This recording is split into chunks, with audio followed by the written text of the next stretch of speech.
I want to apologize first. I have a very bad bronchial cold, and if you have trouble in hearing, we have turned up the microphones, we think, high enough. If it's too high, come back one of these days and we'll give you a free opportunity to hear the same lecture again. The subject this morning is an important one, and it's based very largely on the writings of St. Paul. It seems that it was recognized in ancient times that the redemptive principle in life was a very sacred one, and that this redemptive principle had to do with the human soul. And we find the first expression of Paul's concept in the Song of Solomon, the Canticles. In the Song of Solomon, the king addresses the fair maiden of Jerusalem, and he says, "My beloved is mine." A good, masculine, possessive statement. Halfway through the poem, however, he changes his tune a little bit. He says, "My beloved is mine, and I am my beloved's." And at the end of the poem, he says the simple words, "I am my beloved's." The whole change of tone shows what we might call the redemptive power of love. First it was possessive, gave very little and took all. Then it became more or less democratic, gave some and took some for the beloved. And at the end it gave all. And this is the principle of the idea as it is found in the Bible. This is why St. Paul speaks so strongly of love. The greatest of these is love, and that it is the great redemptive power. That this power is the thing that takes people, lifts them out of themselves, and makes them the custodians of nations and of great world's works.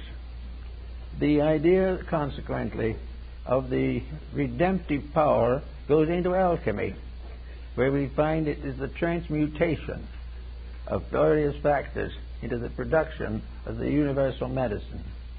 Actually, we have the transmutation of personal emotion into divine emotion. We have a power that lifts the individual out of his own concerns and brings him into sharing with the universal purpose. The ancients nearly always had some deity upon which they wished and adored with the various faculties of their possessions. This idea of the giving all as the proof of ultimate affection goes on, and St. Paul finally establishes it more or less in the human heart, that instead of the heart being the seat of deity, the deity remained forever in the infinite, but the redemptive power of deity was the power in the heart of the individual which redeemed him and which enabled him to redeem his world. Therefore, the redemptive power to change all things to make them better is in the heart of the individual. As a man thinketh in his heart, so is he. Well, in the course of time, we see that times have changed, and the individual now thinks very largely of himself. He thinks of his whole nature being his own. He doesn't realize that there is within him a part of a redemptive power in the universe, the redemptive power of selfless love. Anyone can be selfish with a little practice, and most people are without much practice. But it is very rare to find a person who is completely dedicated to a redemptive way of life. This redemptive way of life is the giving of self completely, the giving of personal considerations, all for the advancement of some cause greater than themselves. And this cause can be the redemption of their own natures, or the redemption of a family, or in higher postures, the defending and remending of a nation. It is all possible according to this thought that we have. Now, bringing this very sensitive thing down to our own personal living, there are things we can all learn from this, things that we will be much better to know and understand. In the individual himself, there is a power by means of which he is capable of transmuting nearly all of the difficulties and problems of his existence. This transmuting power is the power of love. The heart is the great crucible. It is the great alchemical receptacle in which a great transmutation is constantly taking place.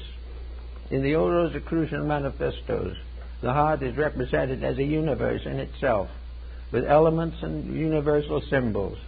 There are old penitentiary and Central European symbols of the crucifixion taking place in the human heart. Everything that is religious is centered in the heart, which is on the crest of Mount Moriah outside of Jerusalem, according to the anatomy of the sacred body of God. So we have now this problem of the redemptive factor that is in the person. This redemptive factor becomes, or should become, the guiding light of their lives. It is not that they should omit to revere the deity who is the Lord of all things, but recognize that within themselves is a regent capable of administering to the needs of human beings. This regent is love. Love is that which goes before self. True love is unselfish. The moment it is selfish, it is not true. Now, in the course of time and in the descent of civilizations into one kind after another, love has gradually been profaned until it becomes very largely a material emotion. And we also want to realize that as this happens, many changes take place in the constitution of the individual himself. As his emotions change, so does his health, so does his happiness, so does his securities in life, and so do his hopes and his hope for life beyond. All these things have to do with what happens in his own heart while he is alive. We have a world today with all kinds of terrible problems. And almost all these problems center one or two things that we can easily notice. In the various contests that arise, which one is moved or regulated by unselfish love? What nation is trying best and continuously to use all it means to create peace, to create happiness, to take care of the needy, to advance the causes of gentle arts and crafts? What leader is without personal selfishness? What leader is uncorrupted by temptation? In other words, which one is following the renovating power of the heart? As long as there is corruption in the heart, the fate of nations is under stress and under delay. We say, therefore, that in the heart we have the beginning of character, we have the beginning of integrity, we also have the beginning of a collapse of these things as selfishness gradually takes over.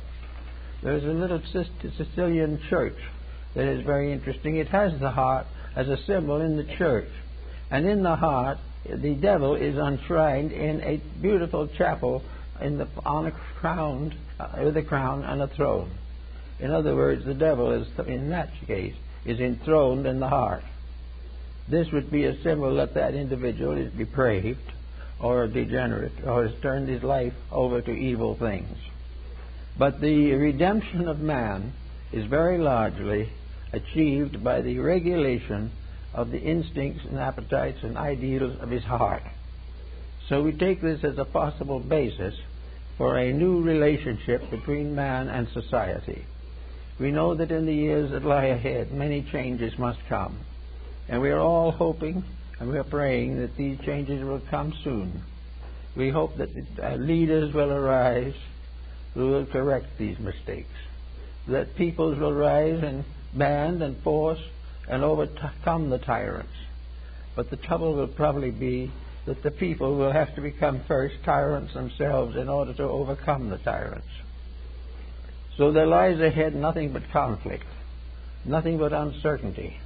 We have not yet realized, however, that it is impossible to legislate peace. We may be able to legislate against a certain type of violence, but we will never be able to legislate against violence itself unless it dies first in ourselves. The individual must overcome in himself all of the errors which he sees and complains about in society around him.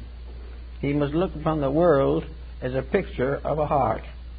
He must look upon the nations as blood vessels. He must look upon cities as cells. He must look at the human body as a nation, or the nation as a human body, and that it is controlled by a heart. Now, where is this heart? What is it? What is it doing? Well, there are over 150 nations. Therefore, the heart is not one organ. It is an organ for each. But above everything else, there is a common organ. There is something that we must all work for and strive to maintain, and that is the divine heart, the heart of the mystic, the one heart in ourselves, which together with all others of a similar nature creates the one heart of an evolving civilization. Until the individual himself redeems his own nature, he cannot expect civilization to improve. There is too much against the things that are necessary. Paul also goes back into the Scriptures to find many other interesting analogies to his point, namely that he has moved the concept of Christ from the heavens and placed this concept in the human heart. Christ in you, the hope of glory. And that this Christ in you is the christened consciousness of heart. It is love in the final, unselfish, eternal mood. Love that thinks not of itself, but of all things. Love that does not cherish its own properties, but protects the properties of all. In other words, there is a love that is personal, love of individual for individual, a love of friend for friend, love of leader for leader. But there is another heart and another love, and that is the complete, total love of God as manifested in the heart of man. Therefore, that we have in man's own heart the great peacemaker. It is not only the pacemaker, but the peacemaker. It is the one great organ of integrities. It is the dedication to this that proves the individual's dedication to God. And by proving dedication to God, protects civilization from corruption. The dedicated person will not be correct, will not be covetous, or do things that are wrong. The undedicated person will occasionally do something right, but will usually be mistaken or ineptable in their works and doings. They will be inadequate. After, therefore, that we take all this, we say, in the heart we have this center, the center that represents our whole kingdom of life. The whole world of the beloved begins in the heart and grows as a seed, and grows from their seed to a great tree that is for the healing of the nations. And this tree is the human soul arising from the great root in the heart. Now, the way this was originally intended is that there should be faiths, philosophies, and doctrines that would be developed by the heart concept and turned over to the keeping of the heart-enlightened people. When we have a new discovery in music or a new discovery in anatomy and physiology, the righteous person immediately dedicates this discovery to the world good. The individual places his discovery upon the living altar of his God, as this altar is in his own heart. If he makes a great discovery in science, he dedicates it to the need of the world. If he makes a great discovery in diplomacy, he dedicates that. If he wants to write a great book, he dedicates that. All these things are lifted up and dedicated upon the altar of eternal good. They are no longer held for an individual. They are no longer kept finally and completely for royalty or something of this nature. You don't worry by selling. It isn't something in which you immediately sell and make all you can for yourself. Everything that is necessary to man must come to man through man. And when that thing comes, it comes to his heart, and from his heart it is released to the world because he is a good religious person. So we find that there is an absence of this religion. We find people doing all kinds of things for their own advantage, not for the advantage of the common good. And as this continues in this direction, problems will become more and more strenuous. This is one of the reasons, probably, why in antiquity we had so many orders set aside of people for various types of worship. We had various groups that renounced the world and worldliness and lived fully and completely to serve the human need. We had brotherhoods and sisterhoods of sacred persons. We had temples of healing. We had temples of wisdom. All of them serving this mysterious power of good in the heart. For all of these enlightened individuals were enlightened into comradeship, into a state of brotherhood, a state of natural loving, which was, in fact, the redemptive power in every case. The individual is redeemed when he overcomes his own selfishness. He overcomes his own egotism. He gives up the false prides and false activities which make him dangerous to himself and others. Therefore, the regeneration of society begins with returning the leadership of life to the matchless altar of the human heart. Therefore, working in our studies in this series that we're working on, we are going to work on the concept of love. Not just simply ordinary love, but not ignoring it, but trying to make it understandable why this is one of the most powerful transmuting agencies available to the human being. It is something that is his own. It is something that very often begins as a joyous or glorious experience. It is something in which everything becomes easier and more beautiful. It is something in which problems such as temptation are done away with before they have a chance to actually arise. If each individual in his own way served truth to the best of his abilities, there would be no war.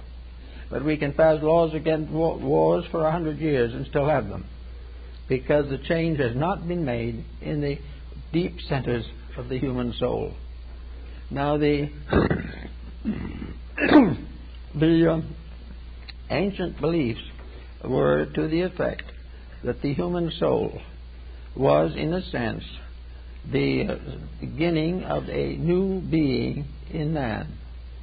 This human soul was a spiritual being created all the time by the person. The beginning of the human soul was always the seed of divinity, which is in the heart and which is served and helped to develop by considering the heart as a garden in which all kinds of plants and things were growing. In this heart the tree of life grew, and the tree of good and evil, the leaves of which were for the healings of the nations. And this tree that grew up in the heart was by the ancients called the soul. And the soul seed was the mysterious, magical, transmuting agency of alchemy. Now, this soul seed in the human heart is the thing that is growing by this process of redemption, of transmutation, and of the restoring of principles. And it is not visible, but Paracelsus and many others made pictures of it. It was this fact that in the heart of man there is not only this wonderful presence of the divine power, the power of love, infinite love, but this infinite love is the cradle of a new life, a new existence, a new order of being, a new way of existence. This little cradle, so to say, is like the manger, in Nazareth. It is born in the stable. The stable is the body, which is physical, surrounded by animals, the organs of the body, living in a material world, threatened from the beginning, but destined and foreordained to exist, to endure, to continue, and in the end to become the healing of the nations. So we have all this tied into the heart, and all of it is part of one thing. For out of this dedication to the principles involved, we find the gradual rising of the soul constitution. In other words, the heart, with its true affection, is telling us the story of its own quality. In other words, love, unselfish love for all that exists, is the force flowing from the soul, from that power which is created in man but goes on to eternity. The soul is the body, a part of man, which has a beginning but no end but eternity. Its seed is that of ages of evolution and growth. It goes on to become the final Lord of all that lives. And in all parts it is beautiful. In all parts it is good. Its virtue is complete. There's no evil or no transiency in it. And so the mystics developed whole sciences relating to the soul, relating to the heart and its mystery, relating to the renovative power of emotion. Now, as we get down a little further into the problem of heart as a representation of soul, we come also to daily life. We have all kinds of love. We're going to take up some of them in the present series. We have love of country, patriotism. Now, it can be very secondary. The average individual probably isn't at any particular time anxious to go out and die for his country, but it's the country, he respects it, and he supports it in its emergencies, and when it calls, he answers. Then there is the love of nature, the love of going out and commuting quietly with the flowers and plants, the love of going out and sitting by the mountainside and contemplating the beauty of the infinite. And in this beauty that it contemplates, the heart and mind experience something of the divinity that lives and develops through all things. Then, of course, there is other types of love of art, great paintings, Michelangelo, Leonardo da Vinci, works of art that have been loved and cherished by centuries, among the great and noblest products of human being. Not so ancient, but also so renovated and revered, is music, which has always been part of the story of human rehabilitation. The harmonies of music are symbolical of the harmonies of the soul. And when music is distorted, it is distorted by the distortions in the soul which permit it. If the soul did not permit it, it would not be so distorted. So the soul must be brought into order. It must be refined, reformed, and built into the realization of that which was good. And all through life there are jobs of every kind that you can take. There's profession, there's work, there's art, music, all these different classes of occupation. All of them containing the mystery of this wonderful heart story. There is in every art and science part of the soul. The soul is the source of all beauty, of all virtue, and of all good. And in appearance it is all invisible to the eyes, but visible to the inner nature as peace. Peace and harmony. Peace and friendship. Peace in the family, in the community. We are now in a period of time in which families are in great difficulty. There doesn't seem to be any way of controlling the various pressures that have arisen. Well, most of the trouble is due to the fact that nowhere now is it obvious that we are actually dealing with a direct expression of the heart principle. We have all kinds of occupations and our recreations, but most of them are selfish, self-centered, or unimportant. We do not have our joys arising from great foundations, but from trivia. Instead of recognizing the tremendous import of the universe itself, as the greatest of all instruments.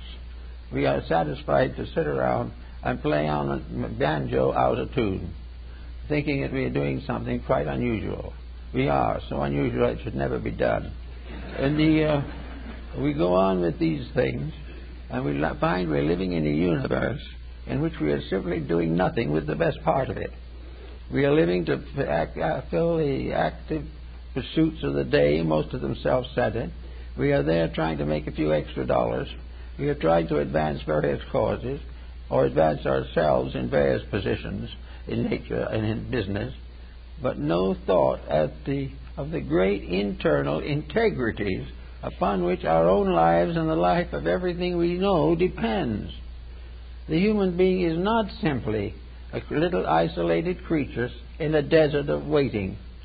We are not simply isolated, left alone to hope and to fear, to live and to die by forces that we know nothing about. We are here as part of one tremendous plan. We are here because of the eternality of ourselves. We are here because we are the potential laborers in a tremendous enterprise. The whole universe waits upon the labors of its creatures, and we are sitting around wondering why something better doesn't happen. We are not working with these things. We are not accepting the challenge of right use. And yet there have been enough people all down through the way to have used these things well to be able to show us what way to go. It's perfectly possible to understand music or philosophy or religion. These things have been engineered. They have been brought forward from the past. They have been put in reasonable order and arrangement. There is no reason why there should be anything so strange and impossible about them. For a few $100s, we can take a series of lessons on toe ballet music, dancing. We also can, for a few $100s, get a recipe for taking off overweight. We can get almost anything we want. But why do we never want the things that are most important? Why is it that we do not recognize the tremendous importance of releasing from its captivities the power in ourselves which alone can solve our problems? Why is the soul not given control of the life? It is because of the same type of thing that we find very much today with young people. We do not want to give up the possession of our faculties and accept our own judgment as inadequate. We do not want to allow the superior to rule. We are not the superior, or the superiority of ourself is not ruling. Therefore, we want to continue on our own way, making the same mistakes as final proof that we are free and equal. We are not free, and we're equal only to the mediocre. Therefore, there's nothing gained whatever. But here now we're coming to the end of another generation. There's been lots of talk about what's going to happen in the 21st century. And we look around us, and it seems to be a little more ominous all the time. Something seems to be in the air, something that's a little frightening, a little disturbing. And in this emergency, a number of groups of people are coming forward to study a little more deeply the problems which we face. And one of the most interesting discoveries that is being made is that no one has really addressed the problem. We have all talked about it ever since writing was invented. But when we allowed someone to mention that it interfered with our way to do exactly as we please, it was better to shut up the individual who mentioned it than try to make the correction. Therefore, we have gone on doing exactly what we wanted to do. On a sort of a formula, we want to be right, but right or wrong, we're going to be ourselves. So they come into the verge of another century. But we have been ourselves so long that it's becoming a more or less dangerous and difficult situation. We are wasting the world around us and starving the world within us. We are making every possible effort to kill off the source of our own survival, and at the same time begging desperately for that survival. We are now working and thinking in terms of going into other planets rather than to clean this one up. I saw an article not long ago in which some humorist pointed out that the best way to get over this congestion and corruption is to move somewhere else and leave this as the garbage pail. And this type of thing we are beginning to realize, but not to the degree that it may change us. Other people should do better. But why don't we change? Because there's only one way to change, and that is by changing this thing inside. And most people don't even believe it exists. And if they do believe it exists, they hope it'll keep quiet. Actually, the only way we can solve any of these problems is to vitalize our own integrities. We have got to do the things that make life better for ourselves and other people. And when we've come to some place like a bad case of rock music, we have to recognize that down in the soul of us, something can tell us that this is not right, that we are damaging ourselves and damaging others, that our entertainment is not right. It is corrupting our morals and damaging our codes of conduct. Why do we do it? Because we want to. Why do we want to do this? Because it permits us to do exactly as we please with a minimum of effort and no definite education for it. We don't get educated to become dope fiends.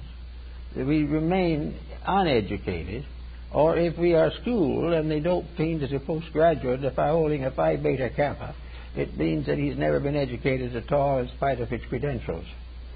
Everything is based on a merit system in nature. And the merit system tells us that the supreme ruler of our lives is not ourselves, in our common sense of the word. It is not that self that gets hungry. It's not that self that wanders around trying to get around the alcohol restriction or to drive cars while on the alcohol. The real self we don't know. The self that no one knows is self that is locked in the heart, locked in that part of divinity which placed itself in our bodies and in our shades and shadows in order to become a seed for the growing of the flowers of the nations. We find in the book of Apocalypse many references to the plants that are going to be for the healings of the nations. We are told of the wonderful things that are going to come, but we are also reminded of the four horsemen that walk the earth or ride the earth, bearing confusion and death with them. Actually, we have to pause for a moment and recognize that we have a contribution we can make. This contribution does not require that we spend $2.50 for a textbook. It does not require that we take a long course to find out what to do next. It simply invites us to be a friendly, kindly, honorable people. It causes us to remember the importance of this soul power in ourselves. It helps us to understand that it doesn't take a postgraduate education to get over criticizing each other. It doesn't take a tremendous background of knowledge to realize that a lazy mind is not going anywhere. We have plenty of opportunity and plenty of raw material to do all kinds of things. But we are corrupting the raw material in our present patterns of compromise on all moralities. We are damaging our raw materials by putting them through academic structures which corrupt them. And we are damaging the product itself by allowing it to be exploited by persons with no morals except a desire for profit. Now, with all these things to consider, it is very important that we get back there to the idea that St. Paul had, in which he pointed out definitely that in all the transactions of the world, the greatest of all is love. That love alone could correct most of the trouble. If we loved people, we wouldn't hurt them. If we loved people, we wouldn't go on marrying the wrong ones year after year. If we loved people, we wouldn't leave orphans to the state by the thousand. By all these things, everything is selfishness. We do as we please, we do what we want to, and the devil takes the hindmost. And at the present moment, the devil is breathing so close to us that we're all worried to death. All these things have to be worked through better. sit quietly down someday and just contemplate your own assets and liabilities. Realize that on the outside of yourself, you are a perishable creature that is going to last a certain number of years, all being equal. Maybe it will last a little longer, maybe not nearly as long. That's all out to fate and circumstance. But the outside is mortal, corruptible, and irrational.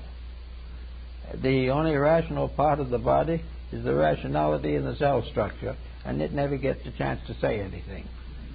On the other hand, in the body is that thing which is rational. And that thing which is rational or reasonable or intuitive or capable of insight, that thing is crippled all the time. Every effort is made to educate it out of existence. Everyone is trying to make a good, solid materialist out of it who is going to go along 60 or 70 years and disappear forever. That everyone is supposed to live only for success in a world in which success is unknown. There is practically no success. We hear from the paper of this very successful person, but a few months later we hear of his death. There is no way of winning this great world pattern that we have made so amusing and amazing to us. We are constantly thrilled by some new discovery. We find out that there is a new kind of poison that will kill bugs, and the next day it tells why it will also kill people. There is no answer to this way. The answer is to so love one another that we make other persons' lives part of our own responsibility. Not that we want to govern them, not that we want to lead them, not that they want to make serfs out of them, but that wherever the human being is, there's a potential friend. There's a potential co-worker for a good cause. There are leaders to come.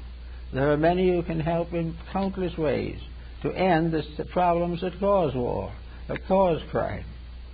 One of the things I think that most people today are beginning to notice is that the moral issues are not clearly put to them. The individual isn't given a fair choice of what to do.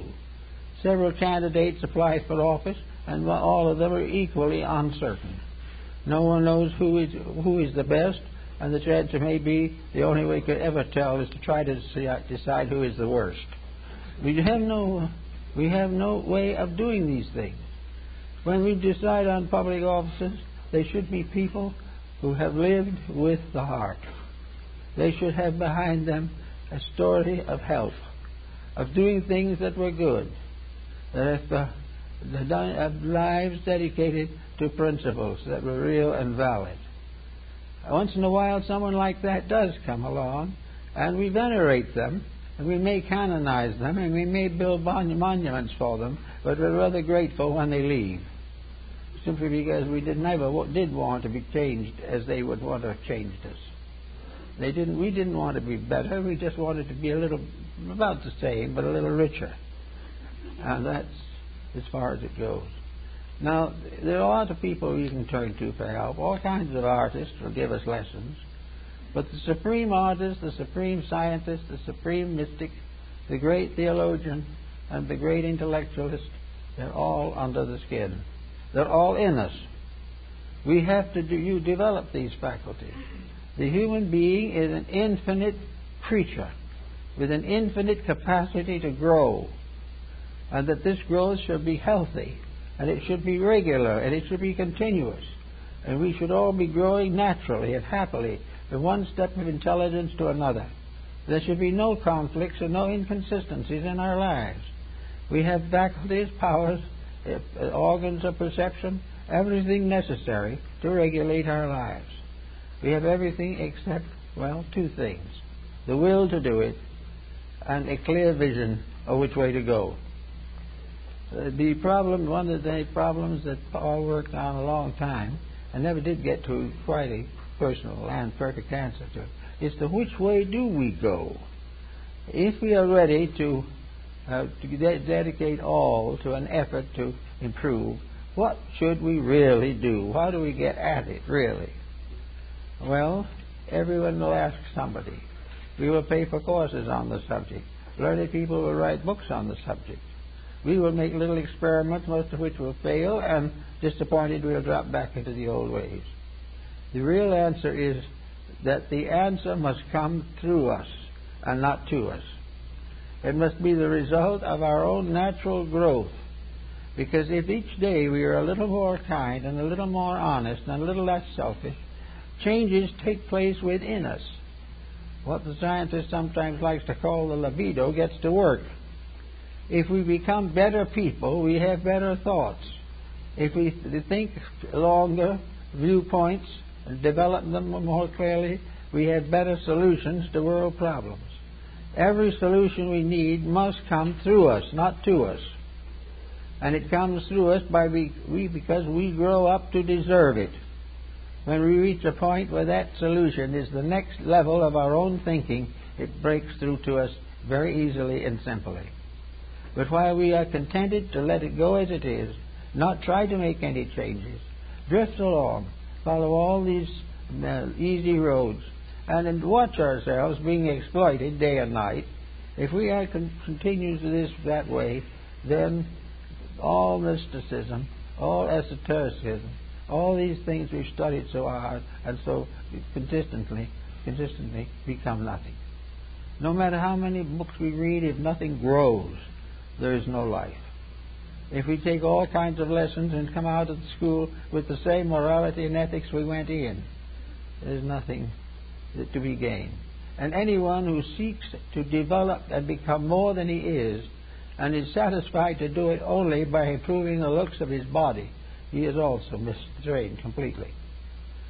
We are not there to develop a pleasant, dominating, world-captivating personality. What we are there for in life is to develop strong and enduring principles and integrities.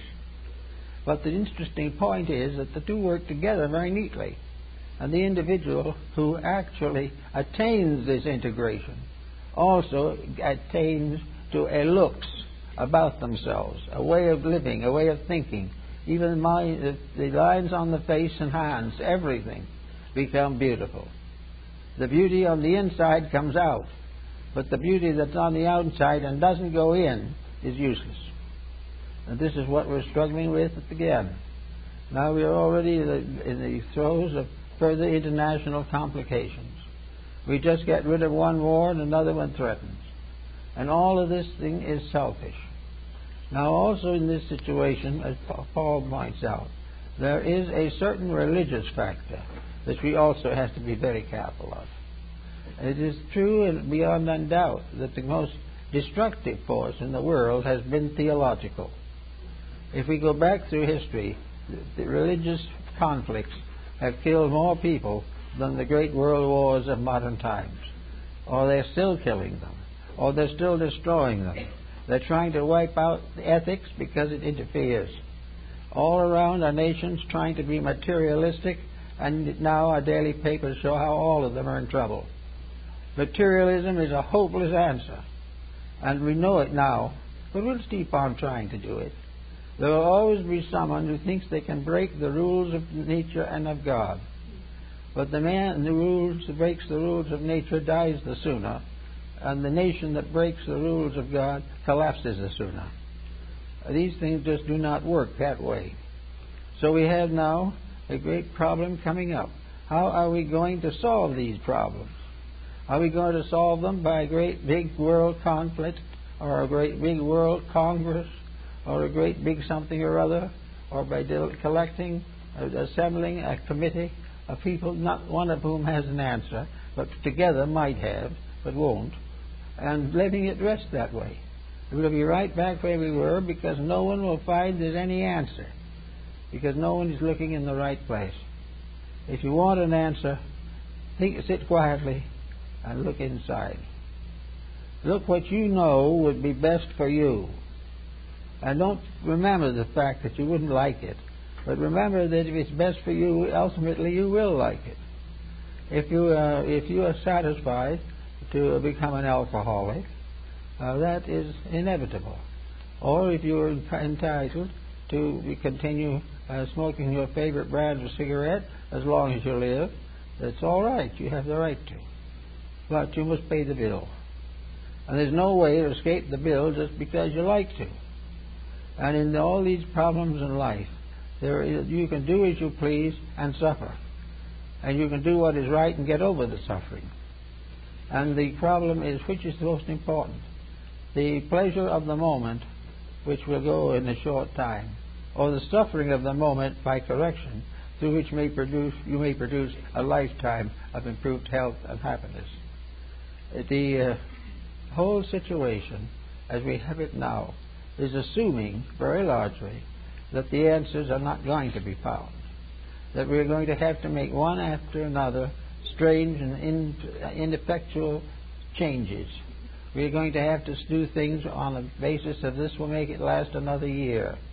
But the main solutions are not there, because the main solutions will not be there while we take a little planet, which is no bigger than this one, and try to put into it over 6 billion people, and then have all of them want to own. It's just too much. And it's too much if even half a dozen get together and try to own it. What do they own? They own a pinball in space. They own virtually nothing. And by the abusing of what they find this way, they lose what they did have. We are coming into a world that has been exhausted by exploitation, ignorance, and selfishness. And none of those factors are religious. It is not true that we were foreordained and predestined to kill ourselves. It is not true that the highest phase of religion is to believe nothing.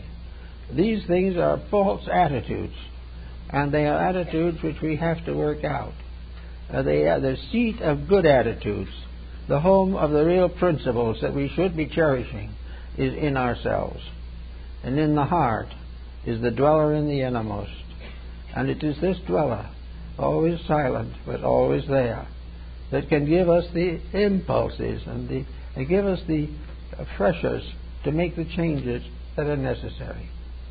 We see every once in a while some great person comes along who has made these changes, who has done these things, and the world admires them. But the world thinks it's sort of strange. It's all right for other people to be good and to give up all the vices that they think they like, but nobody wants to be that good person. They're happy that that person has done it, and they might even raise a small fund to help take care of that person. But there's no enthusiasm for being like it or doing the same thing themselves. We had this problem of Mother Teresa, which has been quite a moving one in recent years. But no one is rushing by the hundreds to become Mother Teresas. It is simply that they respect greatness, but they have not the instinct to want to achieve it at the expense of being small people. And this is true in religion in all these different fields that we're in. In our field, we're working very hard to try to help people to unfold the innermost parts of their own natures. And we think to ourselves, let's try to find some way to help people to grow, to help to give them and make available to them the things that they need. Now, when you do this, what happens? We probably have a lot of very sincere people now trying to find better ways. Well, if an individual will read 12 books and go to 20 different teachers and take a dozen different classes on every subject you can think of, and then go home and 2 months later break their home, walk out on the family. It doesn't mean too much. All this intellectual attainment is something that you can get good at, or you can do meditations or write books under clairvoyant influence. But when it comes right down to raising a family in a healthy, constructive manner as part of religion, it's not so common. But it's the few who say, I have made written obligations, these I will keep. I am not living to get out of my labors and obligations, but to perfect them. This immediately becomes a positive statement. And any individual who's out working to fulfill something, to accomplish something that needs doing, on which they know is possible within their power to do it, well, they're working that way, they're growing. And the philosophy of life is growth. It is not saving up and storing up a mass of intangibles. The things we're always looking for in people who are students is growth. The individual who wishes to be better. But we find too often that little ulterior motives are cropping out on all sides. We can do a little, but what we really want to know is who is it that has a job that they don't care for very much, but what needs to be done, and in which there would be a great amount of personal growth as a result of doing it. If we can convince people with those problems to do the thing that answers, we'd soon have a lot of better people in this world. We'd have a better generation growing up. We'd have less chance of war. We would have a reduction of crime. But the individual who is constantly aware of what is wrong, but does not wish to change his own ways to make it any better, is the problem we all have to face. And Paul was fully aware that there was no way of breaking through that personality from the outside. That individual may make all these mistakes, give his life to God, and be burned at the stake, and still not correct his mistakes. It is something different from this. It has to happen. And this thing that has to happen is the recognition of deity as an indwelling eternal. There's something that is always available. That while we have a dozen small temptations, we have one tremendous guide toward truth, if we want to use it. Well, there are all kinds of ways in which we can do a little of this and a little of that. There is a one way in which we can do what we were here to do, and that is grow. And growth is the only thing in the end that will bring lasting peace and happiness. The more people grow, the better the world will be. And that each individual in the world becomes part of an environment. And the improvement of individuals improves environment. And improved environment, again, improves more individuals. It goes on until a major change takes place. What we need now from the world is a good, solid statement of what we must be doing and why we must not do it, why we must do it. If these committees that are meeting everywhere in the world would get together and work for one purpose, to create a pattern for satisfactory citizenship, a pattern of what a civil service person must be, and no other kind will be acceptable. If they can make the career of leadership something that is a responsibility to serve the people instead of an opportunity to double the salary. We've got to have this different point of view. But when we get that point of view, and can pretend at least that we have leaders who can lead and followers who have sense enough to follow when the leader is right and sense enough not to follow if the leader is wrong. Then we have the individual of nearly 6 billion of them in all walks of life, of all colors, all shades, all degrees of intellect and all degrees of wisdom, out here in this tremendous hinterland that we call the earth. These people, each one of them, has within it a fragment of immortality. The only thing that is real is these people. The only thing that is important is to release the integrities of these people. Well, these released integrities are the only answer to our pressing need for the future. If we can bring the people into patterns of intelligence, this planet can carry a very nice load for many thousands of years to come, with no one deprived of anything essential. But if everyone goes crazy and uses everything they can for an odd dollar for themselves, we're going to be in a very bad way in the next 100 years. So the time is to move from the law of the jungle, which is what most people have lived by, to the law of the gods. And that is a law of to live in honor and in law in the service of truth.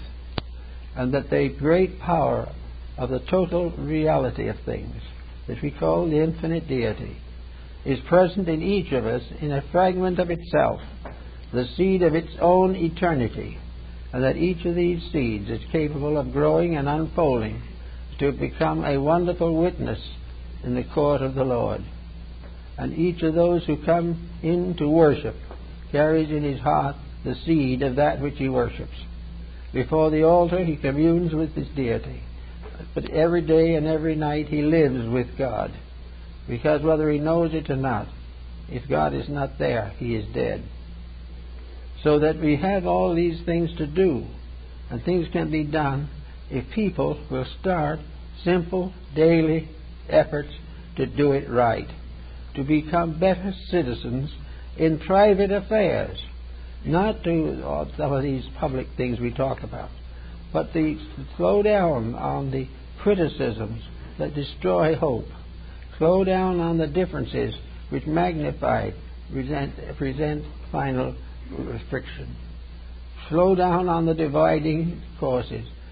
Don't try so hard to be a complete individual in spite of everybody else who's alive. Be not quite so fast to want to have all things your way. Share instead of demand. Give instead of take. And you will find gradually that the flowers will bloom again in the desert. That we are gradually blighting everything by the fact that we have tried desperately to become despots.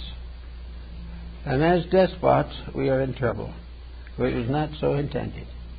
It is intended that not that we are our brother's keeper, but that we are our brother's friend, and that a common love, the love of humanity, the love of natural being, the love of people who like to be together, the love of God, which is the final form of adoration. All these things, if developed obviously and adequately, will make this world the kind of place we want to live in. But if we don't do something with it, we're going to gradually get it worse and worse. And someday we're going to be crazy enough to say there is no God. And that for that time they might be right, because they will have killed it. Now the way you kill a God is very simple. You just get rid of the people who have God in their souls. And those people, when they go, there is no longer any contact with the environment. The deity in heaven remains. New worlds will be formed. New nations will come forth. New projects will be invented. New planets will be fertile for salvation. But the one that leaves everything and departs completely from the laws of life has life removed from them. And they will not have this opportunity except to go back to the beginning and start over. We have to do something to think things through more definitely, more realistically. We have to take the ideals and dreams that we have all had and which we are all trying to do. We must take our reading and our writing and our thinking and try to make it fit into a pattern of being better people. Keep a little hard with a bad diet for a while. And every time you're irritated by somebody, put it down.